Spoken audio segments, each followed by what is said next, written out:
আরে রোহন, তুমি এত রাতে আমার বাড়িতে কিভাবে আসলে? কেউ কি দেখেনি তোমায়? আরে আমি কি বোকা নাকি আমায় তোমার বাড়ির মানুষ দেখবে তাই বলে এত রাতে কেন আসলে? কাল তো আমি তোমার সাথে দেখা করতাম। এখন আসার কি দরকার ছিল? আমি তো তোমায় না দেখলে থাকতে পারি না। আর তাই তো আমি চলে আসলাম। ঠিক আছে, এখন তুমি চলে যাও রোহান, কেউ দেখলে সমস্যা হবে। রোহান বলল, আমি কি এখন চলে যাওয়ার জন্য এত কষ্ট করে তোমার বাড়িতে আসলাম? তাহলে কেন আসলে? তখন রোহান আমাকে বলল, চল ছাদে যাই, সেখানে আমাদের কেউ দেখবে না। আমিও রোহানের কথায় রাজি হয়ে গিয়েছি। কিন্তু রোহান ঘরের ছাদের উপরে নিয়ে আমার সাথে জোর করে। যা করেছিল তা শুনলে তোমাদের মাথা ঠিক থাকবে না। আমার নাম শিলা। আমরা এক ভাই ও এক বোন। আমার দাদু তো অনেক বছর আগেই মারা গেছে। এবং আমার দিদি আর কি আমাদের সঙ্গে থাকে? আমার দিদি তো আমাকে ভীষণ ভালোবাসে। এবং আমার বাবা মাও আমাকে ভীষণ ভালোবাসে। এবং আমার বাবা মায়ের যে আমার প্রতি কতটা ভালোবাসা, সেটা তো আপনারা এই গল্পের মাধ্যমে কিন্তু বুঝতে পারবেন। এবং আমার এখন ছোট যে ভাইটা আছে সে কিন্তু স্কুলে পড়াশোনা করে। আমাদের বিয়ে পাকা হওয়ার পরে রোহান কিন্তু মাঝে মধ্যে আমাদের বাড়িতে আসত আমাদের সবার সঙ্গে দেখা করতে। এভাবে প্রায় 1 মাস কেটে যাওয়ার পরে আমার বাবা যখন রোহানের বাড়ি যায় আমাদের বিয়ের তারিখ পাকা করার জন্য, তখন রোহানের বাবা বলেছিল রোহানের নাকি ডাক এসেছে এবং তাকে কালকের মধ্যেই নাকি বোর্ডে চলে যেতে হবে আগামী 6 মাসের জন্য। তাই আগামী 6 মাস তো বিয়ের তারিখ পাকা করা সম্ভব নয়। তারপরও লোকের হঠাৎ করে বর্ডারে চলে যাওয়ার কথা। আমরা কিন্তু অনেক দুঃখিত ছিলাম। আমার বাবা মা অনেক দুঃখিত ছিল। ভেবেছিলাম বিয়ে হয়ে যখন আমি রোহানের সঙ্গে যাব তখন রোহানের সঙ্গে না হয় বর্ডারে চলে যাবে। কিন্তু আমাদের বিয়ের আগেই তো রোহান 4 মাসের জন্য আমার থেকে অনেক দূরে চলে গেছিল। কিন্তু আমাদের ফোনে কথা হতো। তারপর যেদিন রোহানের বর্ডারে যাওয়ার কথা ছিল তার আগের দিন রাতে রোহান কিন্তু লুকিয়ে আমাদের বাড়িতে এসেছিল এবং এই ব্যাপারে আমার বাড়ির লোককেও কিন্তু কিছুই জানত না। কিন্তু আমি আগে থেকেই জানতাম যে রোহান আজ রাতে আমার সঙ্গে লুকিয়ে দেখা করতে আসবে। তাই আমি আগে থেকে তৈরি হয়েছিলাম। কিন্তু আমি এটা জানতাম না যে সে সব কিছু আগে থেকে প্ল্যান করে আসবে। তারপর আমার বাড়িতে আসার পর সবাই যখন শুয়েছিল, তারপর সেদিন রাতে রোহান যখন লুকিয়ে আমাদের বাড়িতে এসেছিল, তখন আমি জোহানকে নিয়ে ছাদের উপরে উঠেছিলাম এবং বাইরে থেকে ছাদের দরজা বন্ধ করে দিয়েছিলাম, যাতে আমাদের বাড়ির ভেতর থেকে কেউ ছাদের উপরে আসতে না পারে। তারপর আমাদের ছাদে যে ছোট খাট পাতা ছিল, সেই খাটে বসে আমরা দুজনে অনেক গল্প করেছিলাম। এমনকি রোহানের আমাকে ছেড়ে 6 মাসের জন্য বর্ডারে চলে যাওয়ার কথা ভেবে আমি রোহানের চলে যাওয়ার কথা ভেবে অনেক কেঁদেছিলাম। এবং সে দিন রাতে রোহান আমার সাথে এবং আমিও আবেগের বসে বাসর রাতের মতো। সে রাতে আমি যে বড় ভুলটা করেছিলাম, সেই ভুলের শাস্তি আমাকে আজও ভুগতে হচ্ছে। আজ আমি একজন মা হয়ে গেছি, কিন্তু আমার স্বামী নেই। আমার স্বামী থেকেও কিন্তু আমার স্বামী আমার বাচ্চার বাবা থাকতেও তার মাথায় বাবার ছাদ নেই। এবং সেই ব্যাপারে কিন্তু আমার বাড়িতে কেউ কিছুই জানত না।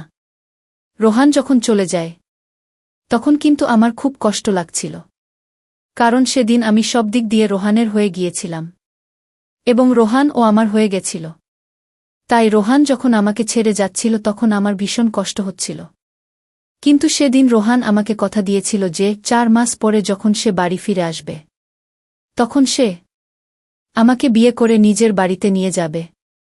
কিন্তু রোহান চাকরিতে চলে যেতে 1 মাস হয়ে যাওয়ার পরে আমি কিন্তু খুব অসুস্থ হয়ে পড়ি। আমার মাঝে মধ্যে শরীর খারাপ হতো এবং বাথরুমে ঢুকে আমি বমিও করতাম। এইভাবে প্রায় 4-5 দিন হয়ে যাওয়ার পরে একদিন আমি যখন বাথরুমে ঢুকে বমি করছিলাম, তখন আমার দিদি মানে ঠাম্মা আমার গলার শব্দ পেয়ে তাড়াতাড়ি বাথরুমে এসে দেখল যে আমার শরীর খারাপ হয়েছে। তারপর আমার ঠাম্মা আমাকে ধরে বিছানায় শুয়ে দিয়ে বলল, আমার বোন, তোর কি হয়েছে? বেশ কিছুদিন ধরেই দেখছি আমার শিলার শরীরটা খারাপ। তাই চল দেখি, আজকে তোকে আমি নিজে ডাক্তারের কাছে নিয়ে যাব।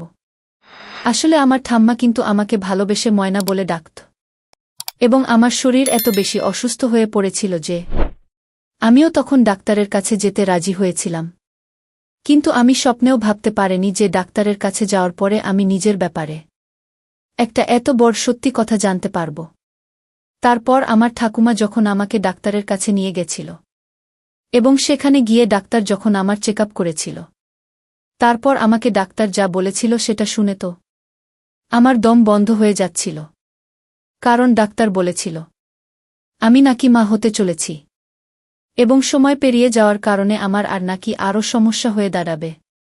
এবং সেদিন আমার ঠাকুমার সঙ্গে কিন্তু আমার ভাইও ডাক্তারের সঙ্গে গিয়েছিল এবং সে যখন বুঝতে পেরেছিল যে সে মা হতে চলেছে, তখন সে বাড়িতে আসার পরে গাড়ি থেকে নেমে ছুটতে গিয়ে বাড়ির ভেতরে ঢুকে আমার বাবা ও মাকে অনেক জোরে জোরে চিৎকার করে বলেছিল যে মা, অনেক বড় খুশির খবর আছে, সেটা হচ্ছে আমি মা হতে চলেছি। ওই সময় আমার মা আমার ভাইয়ের গালে একটা অনেক জোরে থাপ্পড় মেরে বলেছিল, কি কথা বলছিস? তারপর আবার ঠাম্মা যখন অনেক সাবধানে আমাকে ধরে ঘরের ভিতরে নিয়ে ঢুকেছিল, তখন আমার বাবা মা আমাদের সামনে দাঁড়িয়ে আমাকে জিজ্ঞেস করেছিল, ডাক্তার কি বলেছে শিলার কি হয়েছে? আমার ঠাকুমা তখন আমার বাবা মায়ের মুখের দিকে তাকিয়ে বলেছিল, শিলা সত্যিই মা হতে চলেছে।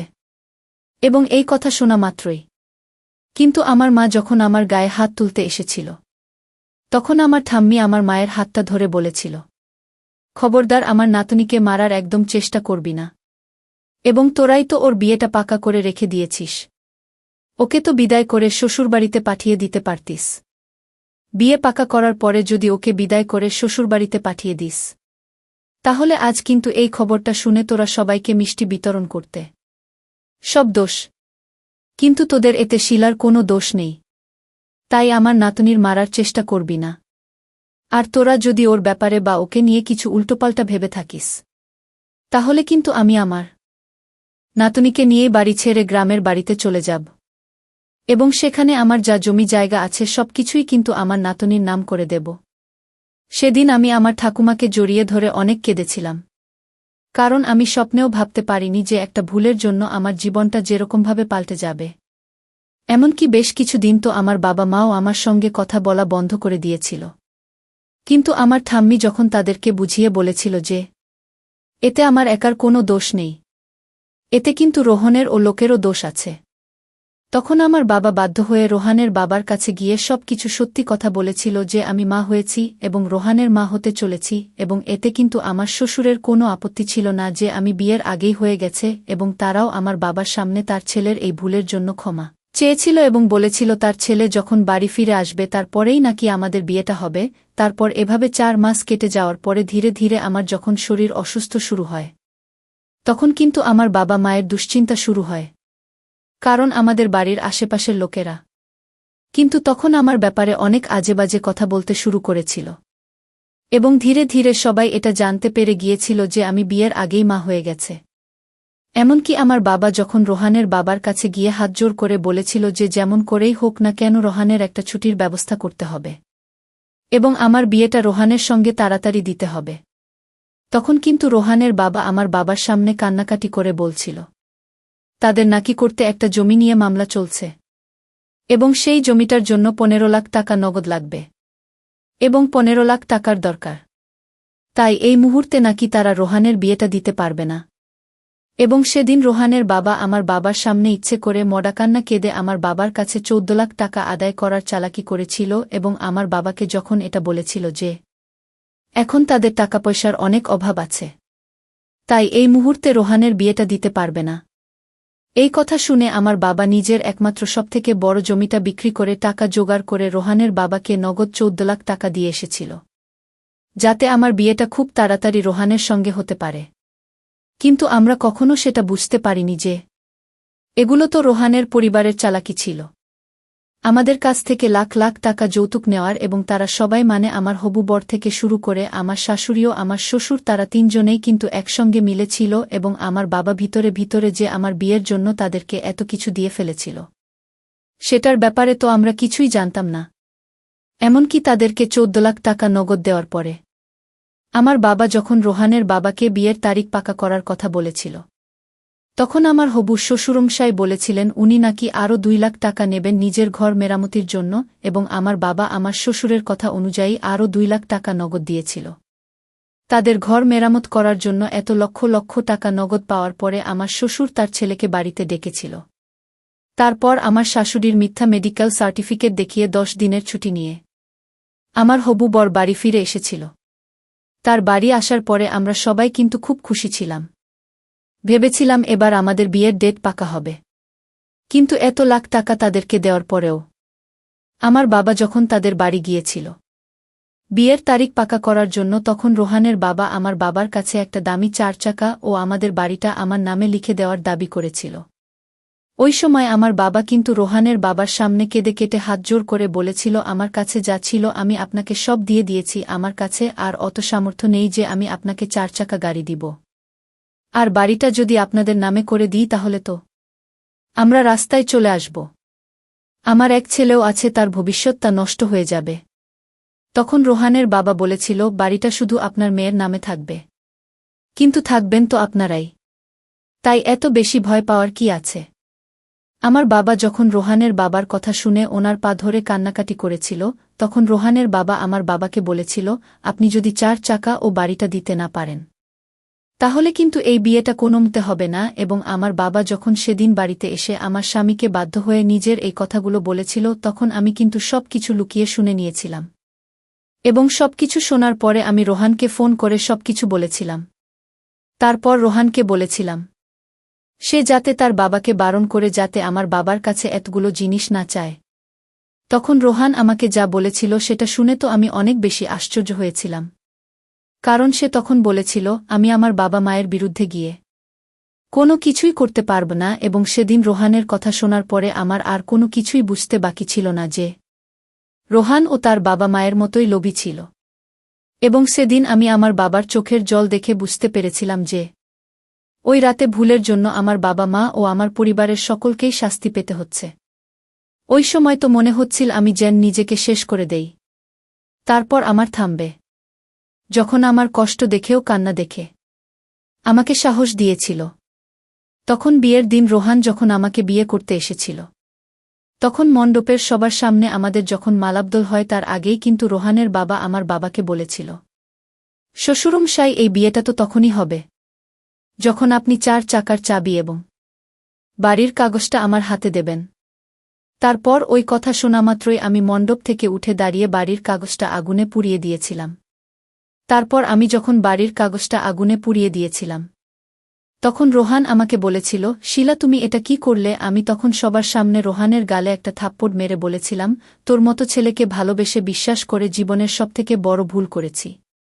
আমি তো সন্তানের মা হতে আছি বলে তোরা হুমকি দিয়ে আমার বাবার কাছ থেকে লাখ লাখ টাকা আদায় করেছিস। তারপর আমার হবু শ্বশুরমশাই আমাকে বললেন, এই মেয়ে, তোমার মাথা ঠিক আছে তো বেশি বাড়াবাড়ি করলে কিন্তু আমরা এই বিয়েটা না করে এখান থেকে ঘুরে চলে যাব। ওই সময় আমার ঠাম্মি রোহানের বাবার গালে একটা থাপ্পড় মেরে বলেছিল, তোর মতো লোভী মানুষের বাড়িতে আমি আমার মেয়ের বিয়ে কখনোই দেবে না।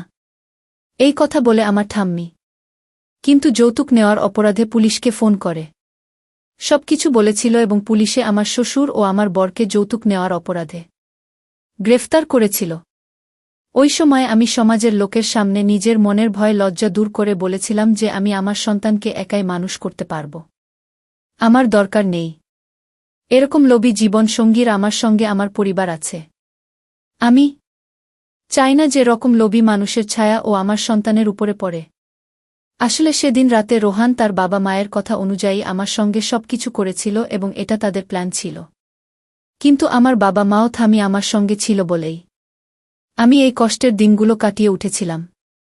এবার দর্শকদের উদ্দেশ্য করে বলতে চাই, তোমরা যারা প্রেম করেন তারা কখনো ছেলেদের বিশ্বাস করবে না আর বিয়ের আগে কখনো কিছু করবে না, তাহলে তোমরা আমার মতো ব্ল্যাকমেলের শিকার হবে। তো বন্ধুরা, আজকে এখানেই শেষ করলাম।